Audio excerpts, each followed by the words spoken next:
இறைவன் இந்த நாயன்மார்களை மாத்திரம்தான் இந்த உலகிற்கு அடையாளப்படுத்தினானா? சாமானிய மனிதர்களை எல்லாம் நம்முடைய உயர்ந்த செயல்களால் நம்மை உயர்வான இடத்திற்கு இறைவன் கொண்டு போக மாட்டானா என்பதற்கு ஒரு எளிய உதாரணம். ஒரு சாமானிய ஒரு பெண்ணை மிக உயர்ந்த இடத்திற்கே சிவபெருமான் கொண்டு சென்றதற்கு ஒரு செய்தியை உங்களுக்கு சொல்றேன். திருவண்ணாமலையில தேவரடியார் வீதி என்று ஒரு வீதி இருந்தது. அந்த வீதி முழுக்க இறைவனுக்கு தொண்டு செய்கின்ற, இறைவனுடைய ஆலயத்திலே உளவார பணிகள் செய்கின்ற, இறைவனுடைய ஆலயத்திலே நாட்டியம் ஆடுகின்ற பணியை செய்யக்கூடியவர்கள் அந்த காலத்திலே இருந்தவர்கள் தேவரடியார்கள். அப்படி தேவரடியார்கள் இருக்கின்ற வீதியிலே ஒரு அழகான பெண் ஒருத்தி இருந்தார். அந்த பெண்ணுடைய வீட்டிற்கு வந்து போவதற்கு நிறைய பேர் விரும்பப்பட்டு வருவார்கள். ஆனால் அவள் தன்னுடைய தொழிலிலே ஒரு நேர்மையை கடைபிடித்தார். யார் காலையிலே முதலாவதாக வந்து அச்சாரம் இடுகிறார்களோ, அதாவது வெற்றிலை பாக்கு வைத்து ஒரு குறிப்பிட்ட தொகையை அந்த வெற்றிலை பாக்கு மேல் யார் வைத்து விட்டு செல்கிறார்களோ அவர்களோடு அந்த ஓர் இரவு அவள் மனைவியாக எல்லா கடமைகளையும் செய்வாள். அப்படி தன்னுடைய தொழிலானது கீழ்மையாக இருந்தாலும் அந்த தொழிலிலே ஒரு நேர்மையை கடைபிடித்தவள் அந்த பெண். அப்படியான ஒரு பெண்ணை இந்த உலகிற்கு அடையாளம் காட்ட வேண்டும் என்று சிவபெருமான் விருப்பப்பட்டார். அப்போ ஒரு நாள் என்ன பண்றாரு சிவபெருமான், ஒரு முதியவர் வேடத்திலே வந்து காலையில முதல்ல என்ன பண்றாருன்னா அந்த வெற்றிலை பாக்கு வைத்து அச்சாரத்தையும் பணமாக வைத்து விட்டு சென்று விடுகிறார். சிறிது நேரம் கழித்து அந்த பகுதியினுடைய ஒரு குறுநில மன்னன் வரான். அந்த குறுநில மன்னனினுடைய ஆலோசகராக இருக்கக்கூடிய அமைச்சர் என்ன பண்றான், வரும்பொழுதே அந்த மன்னனுடைய மூளையை சலவை செய்து விடுகிறான். இந்த வீதியிலே ஒரு அழகான பெண் இருக்கிறாள், இன்று இரவு நீங்கள் இங்கு தங்கிவிட்டு போகலாம், உங்களுக்கு தேவையான பணிவிடைகளையும் உங்களுக்கான உணவையும் அவள் தயாரித்து கொடுப்பால், இன்று ஒரு இரவு நீங்கள் உல்லாசமாக இருக்கலாம் என்று அந்த அமைச்சன் அந்த மன்னனிடம் தவறான ஒரு ஆலோசனையை வழங்குகிறான். இப்போ மன்னன் அந்த வீட்டு வாசப்படிக்கு போறான், போய் கதவை தட்டுகிறான். அந்த பெண் வெளியே வருகிறாள். வந்தவள், நான் இந்த நாட்டினுடைய குறுநில மன்னன், இன்று இரவு ஒரு நாள் இங்கே தங்கிவிட்டு போகலாம் என்று நினைக்கிறேன், உங்களுக்கு விருப்பமா என்று கேட்கிறேன். அப்பொழுது அந்த பெண் சொல்கிறாள், மன்னா இன்றைக்கு இரவு முடியாது, காரணம் காலையிலே ஒரு பெரியவர் வந்து இங்கே அச்சாரம் வைத்து விட்டு சென்று இருக்கிறார், இன்று இரவு முழுக்க நான் அவரோடு இருக்க வேண்டும் என்பது ஒரு நியதி, அதனால் இன்றைக்கு முடியாது, வேண்டுமானால் நாளை காலை வந்து நீங்கள் அச்சாரம் வைத்து விட்டு செல்லுங்கள் என்று சொல்கிறார். அப்பொழுது அவன் கேட்கிறான், நான் இந்த நாட்டினுடைய மன்னன் என்பது உனக்கு தெரியுமா என்று கேட்கின்ற பொழுது அந்த தேவரடியார் சொல்கிறார், என்னுடைய தொழில் தவறாக இருந்தாலும் என்னுடைய தொழிலிலே ஒரு நேர்மையை கடைபிடிப்பவள் நான். அது மன்னனாக இருந்தாலும் சரி, அவன் இறந்து வாழ்கின்ற பிச்சைக்காரனாக இருந்தாலும் சரி, என்னுடைய தொழிலில் கடைபிடிக்கின்ற நேர்மை, முதலில் யார் அச்சாரம் வைக்கிறார்களோ அவர்களோடு தான் நான் இருப்பேன் என்று அந்த பெண் சொல்லி விடுகிறார். சரி, இவளோடு சண்டை வேண்டாம் என்று அந்த மன்னன் சென்று விடுகிறார். மாலை நேரம் நெருங்குகிறது. கையிலே ஒரு கைத்தடியோடு நடக்க முடியாமல் ஒரு பெரியவர் அந்த வீட்டுக்கு வரார். வந்தவர் கதவை தட்டுகிறாள். அந்த பெண் வெளியே வந்து பார்க்கிறாள். நீங்கள் தான் காலையிலே அச்சாரம் வைத்து விட்டு சென்றவரா? ஆமாமா, நான் தான் இன்னைக்கு அச்சாரம் வைத்து விட்டு போனேன். சரி வாங்க, உள்ள வாங்கன்னு அழைத்து கொண்டு போய் ஒரு கயிற்று கல்லிலே உட்கார வைக்கிறாள். உட்கார வைத்து விட்டு உங்களுக்கு என்ன உணவு வேண்டும் என்று இரவு உணவுக்கு நான் ஏற்பாடு செய்து விட்டு வருகிறேன் என்று உள்ளே போய் இவருக்கு என்ன உணவு பிடிக்குமோ அதை சொல்லி அனுப்புகிறார். உணவு ஏற்பாடு நடக்கிறது. இப்படி நடந்து கொண்டு உள்ளே இருக்கின்ற பொழுதே சிவபெருமான் தன்னுடைய திருவிளையாடலை ஆரம்பிக்கிறார். முதல்ல என்ன பண்றாரு, அக்கம் பக்கம் வீட்டுக்கு கேட்கிற மாதிரி இரும ஆரம்பிக்கிறார். இருமல் அதிகமாதா, இருமல் அதிகமான உடனே என்ன ஆகும், உள்ள இருந்து சளி வரும். இப்போ அந்த சளிக்கு என்ன பண்றா, உள்ள இருந்து அந்த அம்மா ஒரு மண் சட்டியை கொண்டு வந்து மணல் நிரப்பி கொடுக்குறான். இதுல வேணா நீங்க துப்பிக்குங்க. முதலில் அவளிடம் இருந்தது அந்த சகிப்பு தன்மை. சளியை தும்புறார். அதற்கடுத்து என்ன பண்றாருன்னா இவரு, அதுக்கடுத்து மூக்கின் வழியாக சளி அதிகமா வருது. அதுக்கு ஒரு துண்டை எடுத்து கொண்டு வந்து கொடுக்கிறார். எந்தவித சங்கோஜமும் சங்கடமும் இல்லாமல் அந்த பெண் கொடுக்கிறார். அதோடு நிறுத்தினால இதோட இவ பிரச்சனைகளை முடிச்சுக்கலான்னு சொல்லிட்டு நினைச்சிருக்கலாம். என்ன பண்ணார்னா அடுத்து உச்சகட்டம், தான் உட்கார்ந்த இடத்திலே மல ஜலத்தை கழித்தார். சிவபெருமான நாம எதுக்கு சொல்றோம்னா, ஒரு மனிதனை எந்த அளவிற்கு கஷ்டப்படுத்த முடியுமோ அந்த அளவிற்கு கஷ்டப்படுத்தும். கஷ்டப்படுத்துவதோட நோக்கம் உன்னை வலிமைப்படுத்துவது.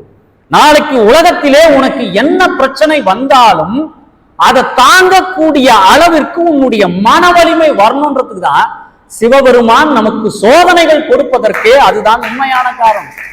நாம என்ன நினைக்கிறோம், கடவுள் எப்ப பார்த்தாலும் நமக்கு துன்பத்தை கொடுக்கிறான், கடவுளுக்கு கண்ணே இல்லையான்னு. உன்னை பக்குவப்படுத்துறான்.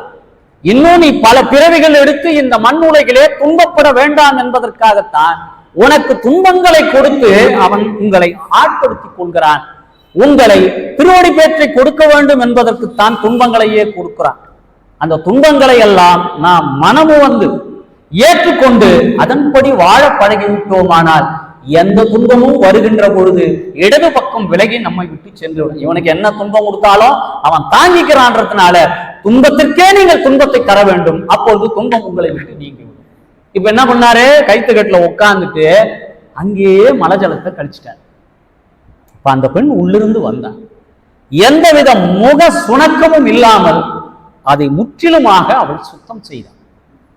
சுத்தம் செய்துட்டு அவருக்குரிய உணவுகளை கொடுத்தார். உணவுகளை உட்கொண்டு அவள் பக்கத்திலே வந்து உட்கார்ந்து கொண்டார்.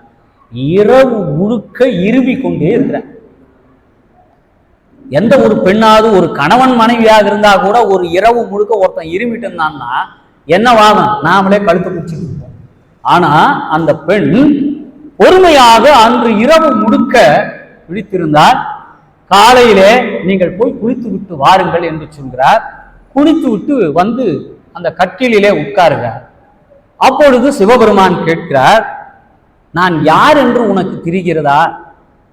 நீங்கள் யாராக இருந்தாலும் பரவாயில்லை, நான் உங்களிடமிருந்து வாங்கிய பணத்திற்காக நான் 100% நேர்மையாக நடந்து கொள்ள வேண்டும் என்பது என்னுடைய மனசாட்சி.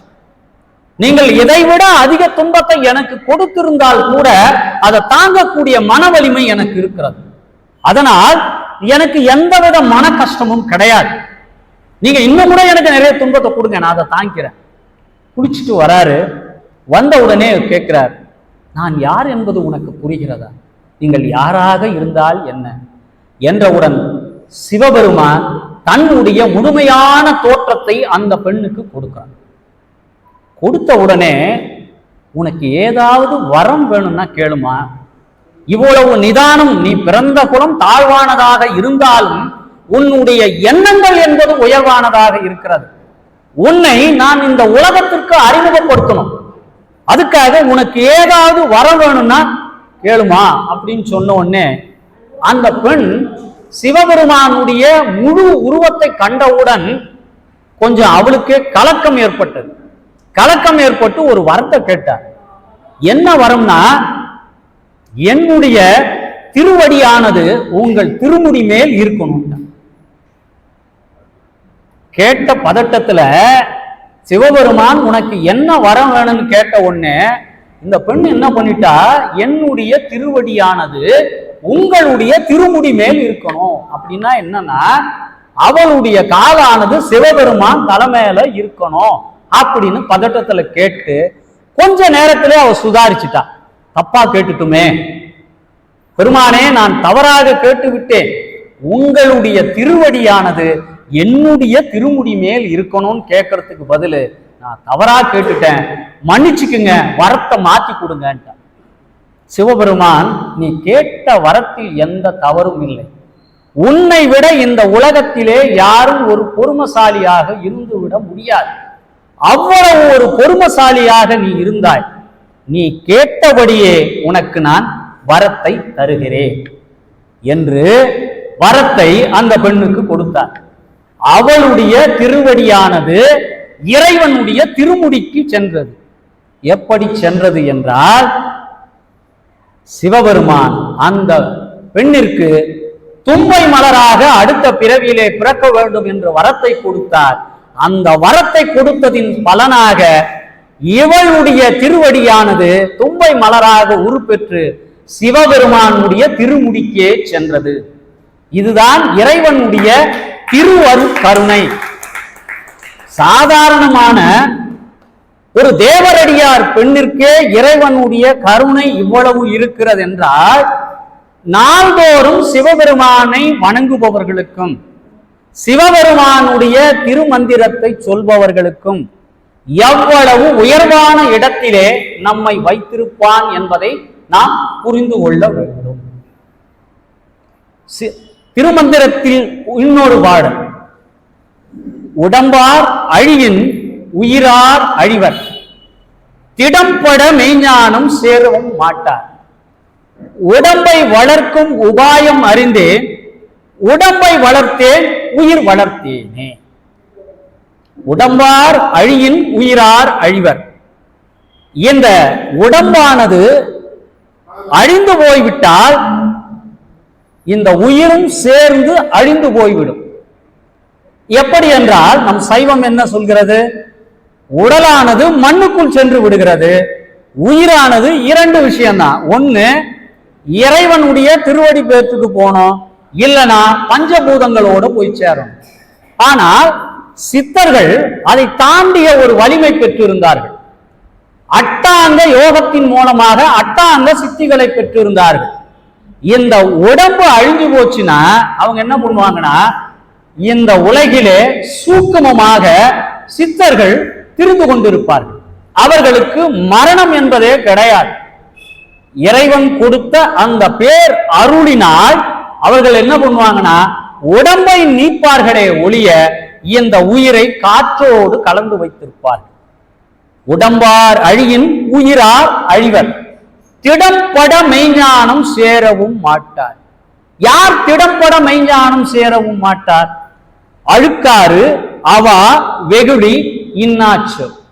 இந்த நான்கையும் யார் ஒருவனுடைய மனதிலே போய் குடி புகுந்து ஆட்சி செய்கிறதோ, அழுக்காறு என்றால் பொறாமை, அவா என்றால் ஆசை, வெகுளி என்றால் கோபம், இன்னாச்சொல் என்றால் கடுஞ்சொல்.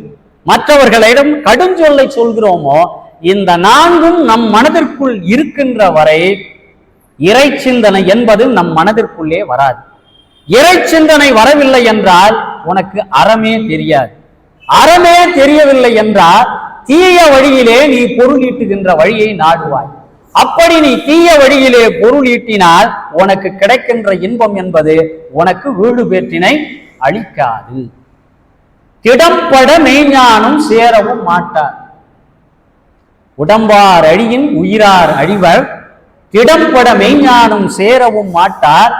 உடம்பினை வளர்க்கும் உபாயம் அறிந்தேன், உடம்பை வளர்த்தேன். அந்த கடைசி வரி சொல்றார் பாருங்க, உயிரையும் வளர்த்தேன். இந்த உயிரை வளர்க்க வேண்டிய கலைகளை நான் கற்றுக்கொண்டதினால் இந்த உயிரையும் எப்படி இந்த உலகிலே இருக்க வேண்டும் என்பதையும் நான் உணர்ந்து கொண்டு விட்டேன் என்பதை இந்த பாடல் மூலமாக திருமந்திரத்தின் வாயிலாக நமக்கு திருமூலர் அறிவுறுத்துகிறார். அடுத்து நமக்கு கொடுக்கக்கூடிய இன்னொரு பாடல், அடப்பண்ணி வைத்தார் அடிசிலை உண்டார், மடக்கொடியாரோடு மந்தனம் கொண்டார். இடப்பக்கம் இறை நொந்தது என்றார், கிடக்கப்படுத்தார் கிடந்தொழிந்தார். ஒரு மனிதன் செல்வத்தை சேமித்து வச்சிருக்கான், நிறைய அறுசுவை உணவுகளையும் செய்து வைக்க மனைவி இருக்கிறார். அடப்பண்ணி வைத்தார் அடிசிலை உண்டார், மடக்கொடியாரோடு மந்தனம் கொண்டார். மனைவியோடு அருமையான இல்லற வாழ்க்கையை நடத்தி கொண்டிருக்கிறார். அப்படியே அந்த ஊஞ்சல்ல உட்கார்ந்து ஆடிட்டு இருக்கார், செல்வ செழிப்போட இருக்கிறார். தன்னுடைய மதிய உணவை முடித்து கொண்டு தாம்பூலம் தரிப்பதற்காக வெள்ளி பெட்டியிலே தாம்பூலம் சீவலோடு சேர்த்து கொண்டு வந்து கொடுக்கிறார் மனைவி. அந்த தாம்பூலத்தை தரித்து கொண்டு ஊஞ்சலிலே ஆடிக்கொண்டிருக்கிறார். அடப்பண்ணி வைத்தார், அடிசிலை உண்டார், மடக்கொடி யாரோடும் அந்தனம் கொண்டார். இப்படி உக்காந்து ஆடிட்டே இருக்காரு. இடப்பக்கம் இறை நொந்தது என்றார். அப்படியே இடப்பக்கம் பிடிச்சார். இங்க வலிக்குதேன்னு சொன்னார். கிடக்க படுத்தார், கிடந்தொழிந்தார். பல்லாயிரம் கோடி சொத்துக்களை சேர்த்து வைத்த அவர் இடப்பக்கம் இறை நொந்தது என்றார். அப்படியே படுத்தார். அப்படியே போயிட்டார். போகும்போது அவர் சுவாசித்த காற்றை வெளியே விட்டாரு. அது ஒண்ணுதான் அவர்கிட்ட உள்ள இருந்து வெளியே போச்சு. மீதி அத்தனை சொத்துக்களையும் இந்த மண்ணிலே விட்டு விட்டு சென்று விட்டார். அடுத்து என்ன நடக்குது அவருக்கு? ஊரெல்லாம் கூடி ஒலிக்க அழுதிட்டு, ஊரில் இருக்கக்கூடிய அத்தனை சொந்தக்காரங்களும் வந்து சேர்ந்து அழுகுறாங்க. ஊரெல்லாம் கூடி ஒலிக்க அழுதிட்டு பேரினை நீக்கி பிணம் என்று பேரு. நீங்கள் இந்த ஊரிலே மிகப்பெரிய செல்வந்தர் என்பதற்கு அடையாளமாக நிலக்கிழார் என்ற ஒரு பட்டத்தை போட்டிருப்பார். இல்ல படித்து வாங்கிய பட்டத்திற்காக முனைவர் என்ற பட்டத்தை போட்டிருப்பார். இன்னும் என்னென்ன தமிழ்நாட்டில் இருக்குதோ அத்தனை பட்டங்களையும் போட்டிருப்பார். ஆனால் அந்த மனிதனுக்கு இந்த உடலுக்குள்ளே இந்த உயிர் உழவி கொண்டு இருக்கின்ற வரையில்தான் அவருக்கு பெயரமும் பட்டமும் நிலைத்திருக்கும். அந்த உயிரானது அவரை விட்டு நீங்கி விட்டாலே அவருக்கு பொதுவான ஒரு பெயர். இப்ப இத்தனை மனிதர்கள் இருக்கிறோம், நமக்கெல்லாம் சேர்த்து தனித்தனியாக ஒவ்வொரு பெயரை நம்முடைய தந்தையரோ நம் குலவழி வந்த ஒருவரோ யாரோ ஒருத்தருக்கு நம்ம பேரிட்டு இருக்காங்க. ஆனால் இத்தனை பெயர்களும் எதுவரையில் என்றால் இந்த உடலுக்குள்ளே உயிர் இருக்கின்ற வரையில்தான், இந்த உயிர் நீடித்திருக்கின்ற வரையில்தான் இந்த பெயரானது நமக்கு நிலைத்திருக்கும். அடுத்த வினாடியே இந்த உயிர் எப்பொழுது நமக்கு டாட்டா காட்டிட்டு போயிடுதோ அடுத்த நிமிடமே நமக்கெல்லாம் ஒரு பொது பெயர் உண்டு. அந்த பொது பெயர் தான் பிணம் என்று பெயர். சிவம் நம்மை விட்டு நீங்கி விட்டாலே நாம் அனைவருமே சமம் என்பதை உணர்ந்து கொள்ளணும். அதனாலதான் சிவபெருமானுக்குரிய அந்த கருத்தியலுக்கு சிவம்னு பேர் வச்சோம். அந்த மேல ஒரு கொம்பு தான், அவ்வளவுதான். அந்த கொம்பை எடுத்துட்டோம்னா அந்த சிவமானது இங்க என்னவா மாறுதுன்னா சவமா மாறுது. வாழ்கின்ற காலம் குறுகிய காலமாக இருந்தாலும் சரி, நம் வாழ்வில் ஒரு அடையாளம் என்பது, இந்த மண் உலகில் இத்தனை கோடி மனிதர்கள் பிறந்திருக்கிறார்கள். அத்தனை கோடி மனிதர்களுக்கும் இந்த மண் உலகிலே அடையாளம் இருக்கிறதா? ஒரு சில மனிதர்களுக்கு மட்டும்தான். அவர்கள் இறந்த பிறகும் பல நூறு ஆண்டுகள் ஆனாலும் இன்றைக்கும் நாம் பேசிக் கொண்டிருக்கிறோம். இன்றைக்கு திருமூலரை பற்றி நாம் பேசினோம். அவர் பிறந்த காலம் 5ஆம் நூற்றாண்டு, நாம் வாழ்ந்து கொண்டிருக்கின்ற காலம் 21ஆம் நூற்றாண்டு. 5ஆம் நூற்றாண்டிலே வாழ்ந்த அந்த திருமூலரை இன்றைக்கு நாம் பேசுவதற்கு காரணம் என்ன? அவர்களெல்லாம் நிறைமொழி மாந்தர் பெருமை நிலத்து மறைமொழி காட்டிவிடும். ஒரு மனிதன் வாழ்க்கை என்பது மற்றவர்களுக்கு வழிகாட்டியாக இருக்கணும். சில பேர் வழிகாட்டியாக இல்லைனாலும் நாம் வாழ்வதற்குரிய இந்த மண்ணிலே அடையாளத்தையாவது நாம் வைத்து விட்டு செல்லும். அடையாளமற்று வாழ்கின்ற வாழ்க்கை என்பது அது ஒரு பேய்த்தனமான வாழ்க்கை. எத்தனை நாள் நாம் வாழ்ந்தோம் என்பது முக்கியமல்ல. வாழ்ந்த காலம் குறைவாக இருந்தாலும் சரி, அந்த காலத்தை நாம் போற்றும்படியாக வாழும். 16 வயது வரை வாழ்ந்த திருஞான சம்பந்தரை இன்று வரைக்கும் நாம் நினைக்கிறோம். 81 வயது வரை வாழ்ந்த திருநாவுக்கரசரை நாம் நினைக்கிறோம். 32 வயது வரை வாழ்ந்த மாணிக்க வாசகரை நினைக்கிறோம். 18 வயது வரை வாழ்ந்த நம்பியாரூரை இன்று நினைக்கிறோம் என்றால் இதற்கெல்லாம் வயது காரணம் அல்ல, அவர்கள் செய்த செயல்கள் தான் இன்றைக்கும் பேசப்பட்டிருக்கின்றன. நம்முடைய பெயர் இந்த மண்ணிலே நிலைநிறுத்தப்பட வேண்டும் என்றால் செயற்கரிய செய்வர் பெரியர், சிறியர் செயற்கரிய செய்களாதா என்ற வார்த்தைக்கேற்ப நம் வாழ்க்கையானது அமைய வேண்டும். திருமந்திரத்தினுடைய முதல் வரியாக இருக்கக்கூடிய யான் பெற்ற இன்பம் பெருக இவ்வையகம், இது நான் பெற்ற இன்பம் அல்ல, திருமூலர் பெற்ற இன்பம் எதுவென்றால் முன்னை நன்றாக முயல் தவம் செய்கிறார், என்னை நன்றாக இறைவன் படைத்தனன், தன்னை நன்றாக தமிழ் செய்யுமாறே. நான் இந்த மண் உலகிற்கு எதற்காக வந்திருக்கிறேன் என்பதை திருமூலர் புரிந்து கொண்டார். புரிந்து கொண்டதின் பயனாக இந்த மண்ணுலகிற்கு அவர் ஏன் வந்தாரோ அந்த பணியை சிறப்பாக செய்துவிட்டு போனார். மூலன் உரை செய்த 3000 தமிழ் என்று சொல்லப்படுகின்ற திருமந்திரத்தை நமக்கு கொடுத்து விட்டு போனார்.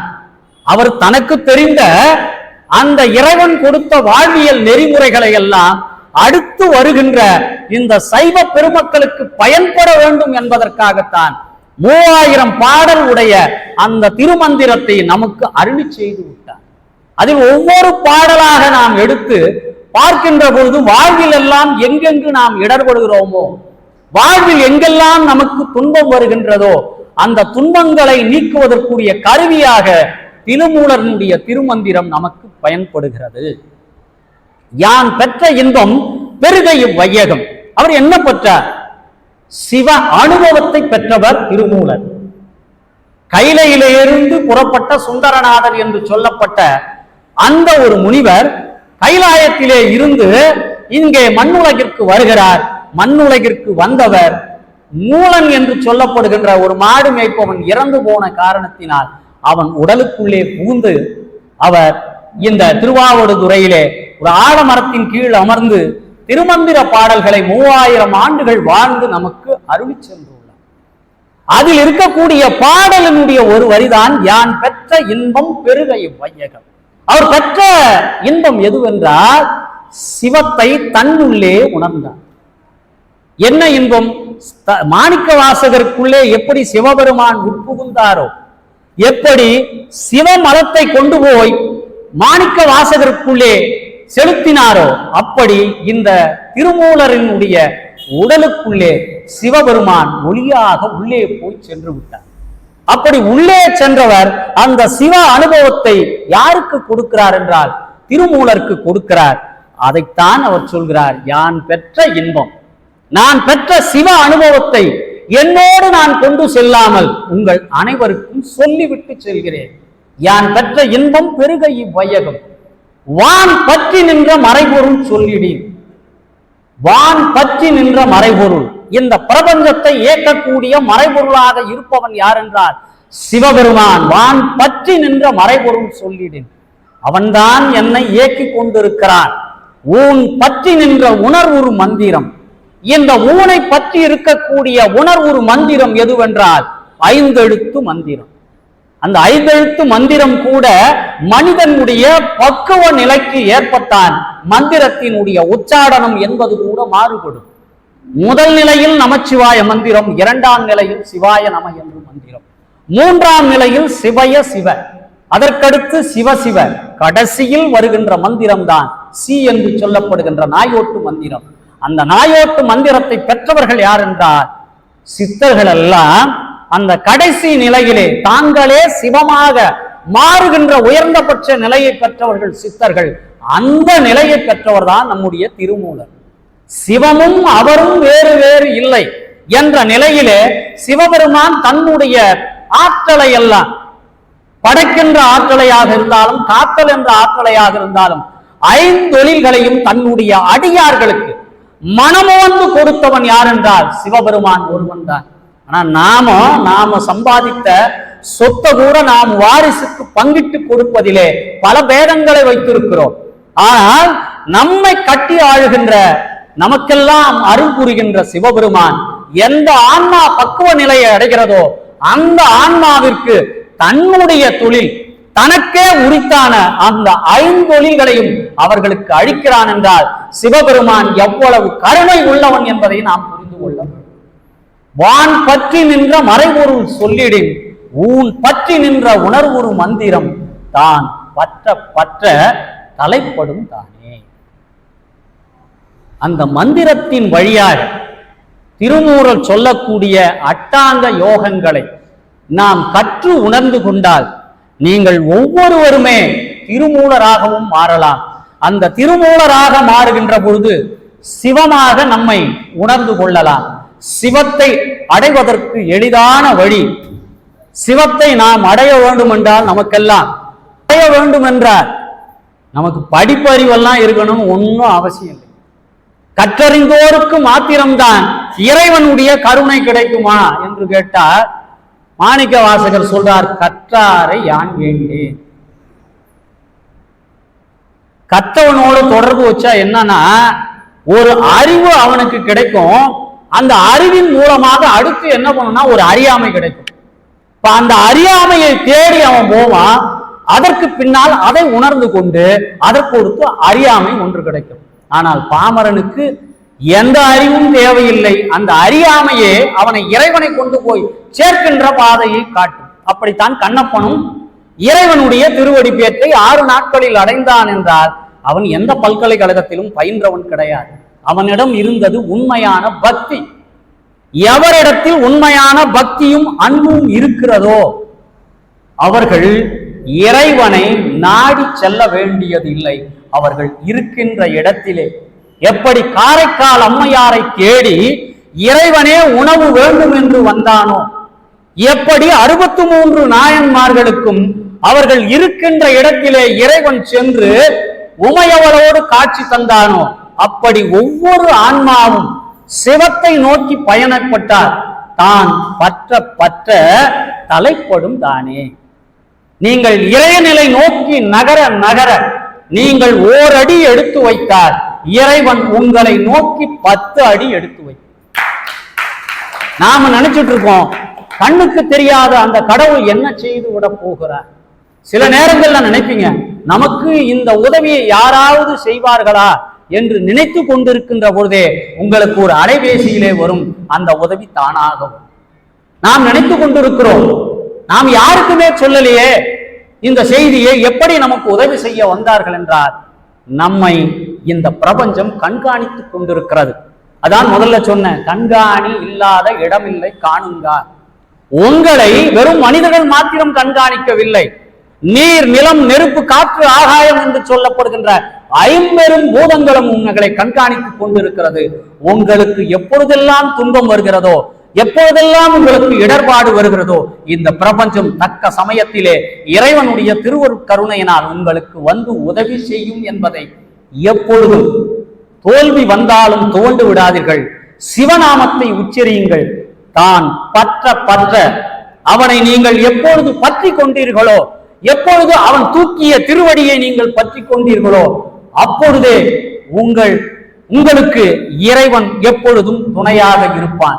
எப்படி திருவண்ணாமலையிலே அருணகிரிநாதரை மரண தருவாயிலே போய் முருகப்பெருமான் பற்றி கொண்டானோ கீழே விடவிடாமல், அப்படி அவ்வளவு பாவம் செய்த அருணகிரிநாதருக்கு இறைவன் முக்தி பேறு கற்றால் அந்த அளவிற்கெல்லாம் நாம் எவ்வளவு பாவம் செய்யவில்லை என்பதை நாம் உணர்ந்து கொள்ளலாம்.